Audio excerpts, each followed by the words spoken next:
Welcome to another edition of Afternoon Idle.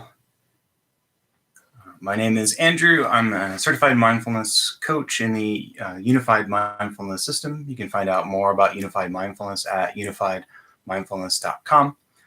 I am not a mental health professional, not a social worker, and not any of those things. I am I'm other stuff, but I endeavor to be a person of no rank, I guess would be another way to put it. This week, or this set of episodes, I'm focusing on the here category of experience. In the Unified Mindfulness System, we have a way of abstracting the sensory experience elements that we would encounter in daily life and in meditation into sort of three broad categories: see, hear, and feel. And so previously we've looked at feel. Feel being probably one of the more beneficial categories to experience, especially for folks that have a lot of time in my head.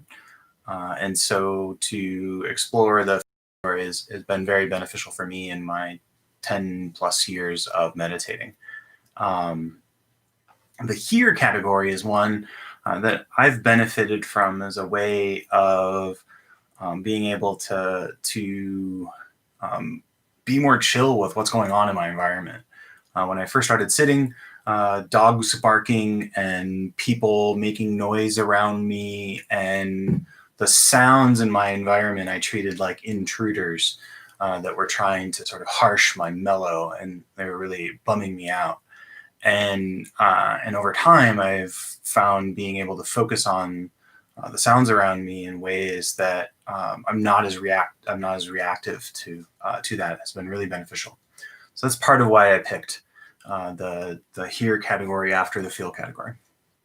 So what we'll do in these afternoon idles is we'll explore what I refer to as a contrast practice. We'll take a rotating technique that it will be our something part. The representative for today is something called here on. And we'll contrast that with do nothing, or the technique of no technique, or choiceless awareness, or however you might want to think about that. So that's where we're headed. The focus range for us today will be external sounds again. So we'll use the label here for external sounds. And then we're going to use gone as a way for us to notice, or to label, when we notice the significant disappearance or complete disappearance of something in our external sounds. So when we, one of the things that would be common for me as we live close to the airport, I'll hear a plane fly over top of us, and I'll hear it for some period of time, and then it will be out of range. And if I'm using a technique like hear out or hear gone, I can note the disappearance of that sound as a gone. So that would be an example of that. So I notice that the plane is gone, sort of soak my attention in, and then optionally I'm labeling it with gone. If labeling is disruptive to you, you can always play with not doing the mental label. So the mental label is really an effort to apply skillful thinking, if you might, would be probably one way to think about it. I like the sort of analogy of that. It's like someone's doing if we're doing bicep curls or bench presses, which is a common sort of simile or metaphor for our attention practice. The noting and labeling. The labeling part is sort of like having a process that spots the attention to keep the attention in a particular area. So that's where we're headed. Gone also, the gal who cuts my hair, she will self-edit swear words as she talks, and that is a amusing and delightful instance of gone. So she's she's purposely omitting words as she's speaking. So I'll talk a little bit on the back end about daily life applications for here gone. So we do this when listening to people. So we're going to spend 15 minutes.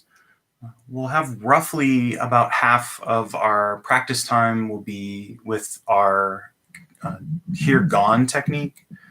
And then the other half, roughly, will be the no technique, or the technique of no technique, do nothing.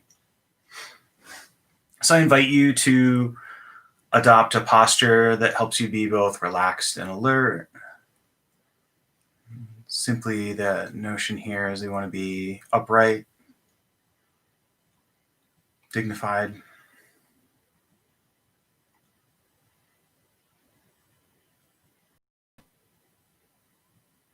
If we're sitting in a chair or on a cushion, we would like to see if we can align our shoulders over our hips, our nose in alignment with our navel. And we want to avoid the efforting to be in this position. So trying to adopt this position that allows us to be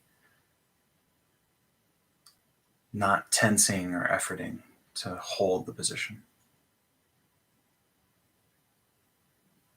And then checking in to see if there's any tension around the eyes, the jaw, the neck, the shoulders, even giving a little exaggerated shrug. And then finally checking in to make sure that the belly is not tense or constrained. So we want to be able to breathe into and have range in our ability to belly breathe.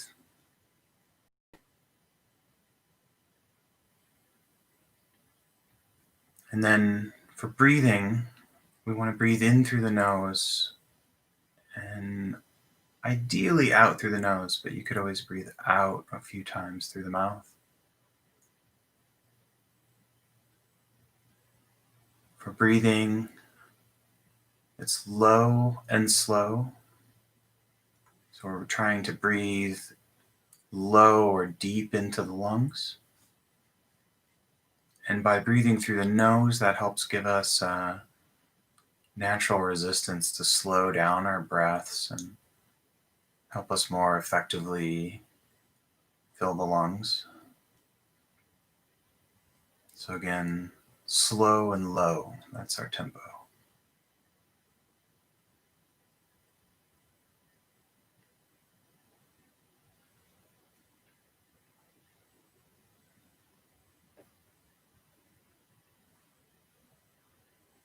And again, you could always stay in this spot right here. Just sort of let my prompts and invitations kind of fade into the background. And for the technique we've chosen today, here gone, my prompts are actually an occurrence of that activation of here gone. So you can notice the words as I'm talking, notice and label those here. And the silences or the gaps between my prompts become the gone.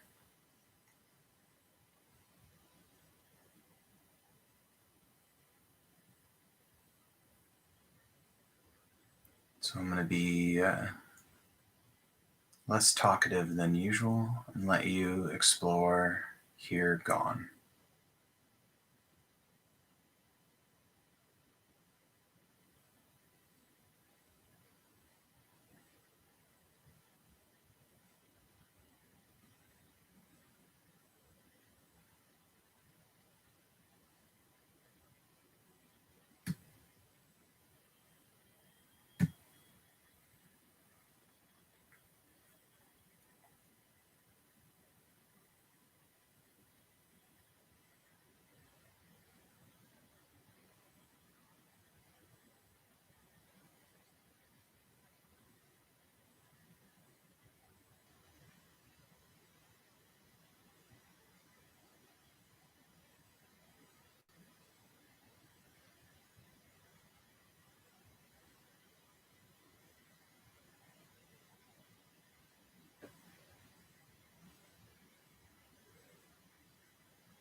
So if you haven't explored meditating on sounds around you before, you may notice that there are almost layers of sounds around you. So there's maybe the soft humming of the fan of my computer, and that's very consistent and almost always there. And then on top of that layer, there'll be a sound that arises quickly and then goes away. Maybe it's a chime from your phone, or someone closing the door, a dog bark, cars passing.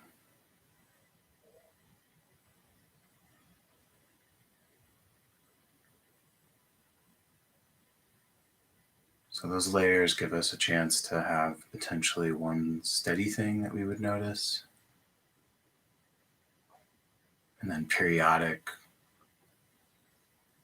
sounds that come and then they go quickly, sounds that annoy.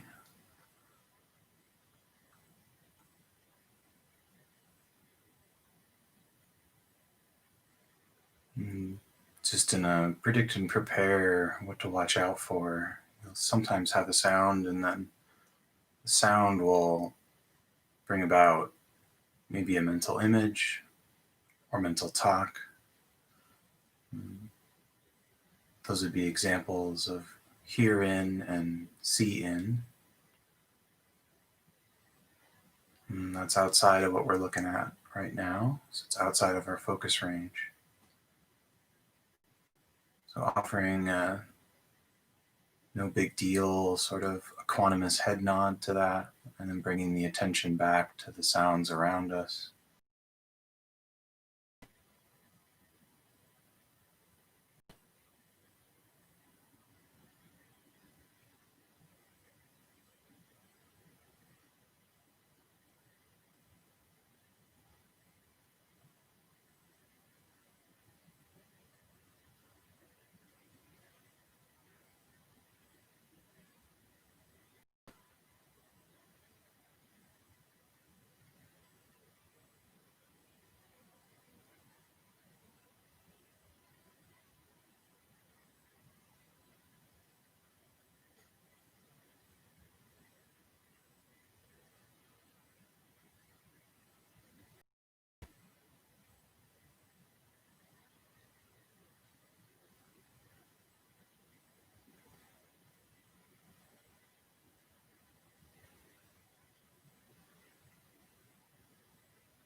Good.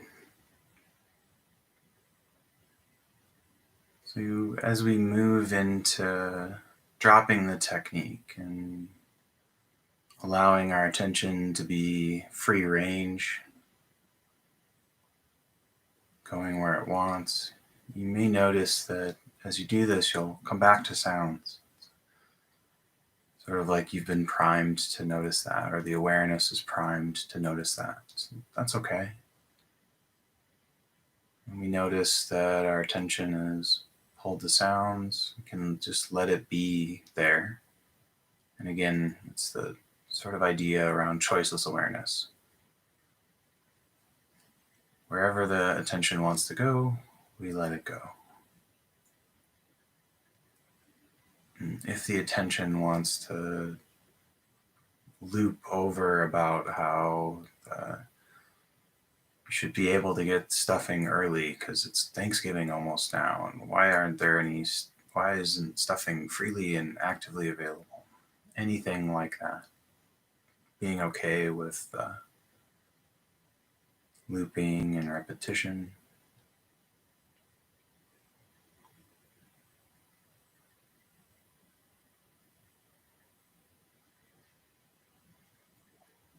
Always with the idea that there's a mental escape hatch, so you can switch techniques if necessary.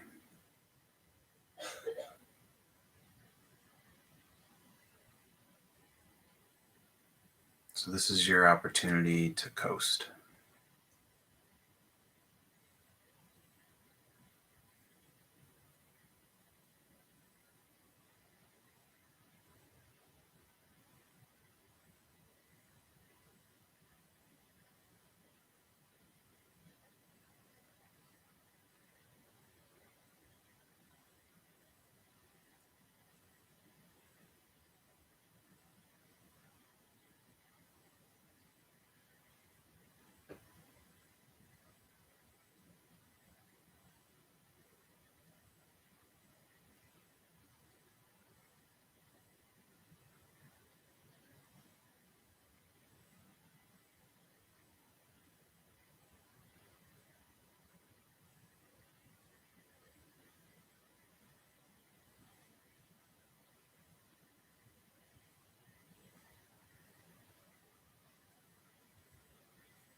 So when we let go of technique, it's really common for us to go back to whatever our home base might be. So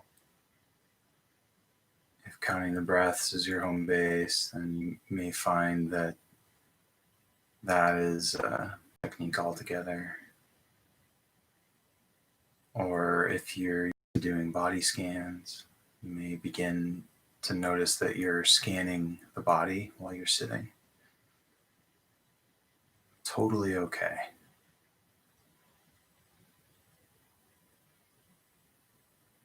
There's a Bruce Lee quote of something to the effect of the ultimate technique is no technique. Using no way as way. So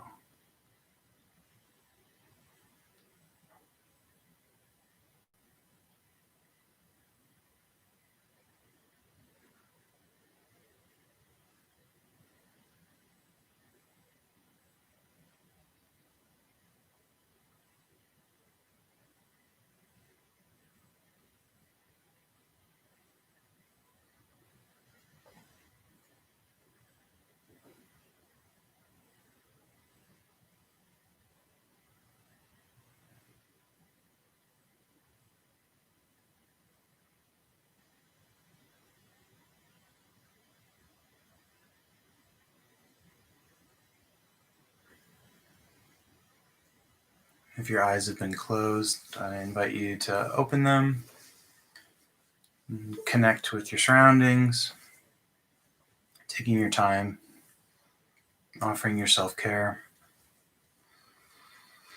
So thank you for your practice. Appreciate the folks that have been joining. When they can't join live, they join after the fact. So I really do appreciate that.